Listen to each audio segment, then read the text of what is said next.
നമ്മൾ സുരഭി ചേച്ചി പറഞ്ഞിട്ടുണ്ടായിരുന്നു, സുരഭി ചേച്ചിക്ക് ഒരു ഭയങ്കര ഒരു വിയേർഡ് ആയിട്ടുള്ള ഒരു ഹാബിറ്റ് ഉണ്ടായിരുന്നു. ചേച്ചി ഈ ചെറിയ കുഞ്ഞി കോഴിക്കുഞ്ഞുങ്ങളില്ലേ, കോഴിക്കുഞ്ഞുങ്ങളുടെ കഴുത്ത് ഇങ്ങനെ പിടിച്ച് ഒടിക്കുന്നൊരു സ്വഭാവം ചേച്ചിക്ക് ഉണ്ടായിരുന്നു അത്രേ. ചേച്ചി ആ സൗണ്ട് കേൾക്കത്തില്ലേ, ചേച്ചിക്ക് ഒരു ഹരമായിരുന്നു അത്രേ. കോഴിക്കുഞ്ഞുങ്ങളുടെ മറ്റേ കഴുത്തൊടിക്കുന്ന സൗണ്ട് ചേച്ചിക്ക് ഭയങ്കര ഹരമായിരുന്നു അത്രേ. അതുപോലെ നമ്മൾക്കുള്ള ഏറ്റവും വിയേർഡ് ആയിട്ടുള്ള ഒരു ക്യാരക്ടർ അല്ലെങ്കിൽ ഏതെങ്കിലും സംഭവം നമ്മളുടെ ക്യാരക്ടറിലുള്ള ആൾക്കാർക്ക് അറിയാത്തത് എന്താ? ട്രൂത്ത് ഞാനും അതുകൊണ്ട് ആലോചിച്ചോണ്ടിരിക്കുക, വിയേർഡ് ആയിട്ടുള്ള എന്ത് ഹാബിറ്റ് ആണ് എനിക്ക്. എല്ലാം വിയേർഡ് ആയതുകൊണ്ട് വിയേർഡ് എന്ന് പറയാൻ എന്താ അമ്മ എന്റെ വിയേർഡ് ആയിട്ടുള്ള ഹാബിറ്റ്? എന്താ അമ്മ? എന്താ അമ്മ? അമ്മയെ ആലോചിക്കുവോ എന്താണെന്ന്. നല്ല കുട്ടിയാണെന്ന് അമ്മനെ ട്യൂഷനൊക്കെ എടുത്ത് കൊടുത്തിട്ടാണ് കൊണ്ടുവന്നാക്കുന്നത്. നല്ല കുട്ടിയാണ് അമ്മ.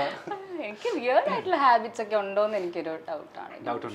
അതെ, ഞാൻ ഭയങ്കര വിയേർഡ് അല്ല, ഇത് എനിക്കൊന്ന് നോർമലി എല്ലാവരും ചെയ്യുന്നത്. ഞാൻ കുറച്ച് ഓർഗനൈസ്ഡ് ആണ്. എനിക്ക് ചേച്ചിയൊക്കെ ആണെങ്കിലും കൂടെ ഉള്ളപ്പം എന്താ ഫുഡൊക്കെ പ്ലേറ്റിലെടുത്ത് വെക്കുമ്പോൾ എനിക്ക് അതൊക്കെ അറേഞ്ച് ആയിരിക്കണം, അല്ലെങ്കിൽ ചുമ്മാ അളിപുളിന്ന് കഴിക്കുന്ന ഇഷ്ടം, അങ്ങനെയൊക്കെയുള്ള ഒരു ഹാബിറ്റ്സേ ഉള്ളൂ. അല്ലാണ്ട് വിയേർഡ് എന്ന് പറയാനുള്ള ഇല്ല, ആ അത്രയും ലെവലിലൊന്നും ഇല്ല. ഓക്കെ, എന്നാ അടുത്ത ബലൂൺ പൊട്ടിച്ചോളൂ.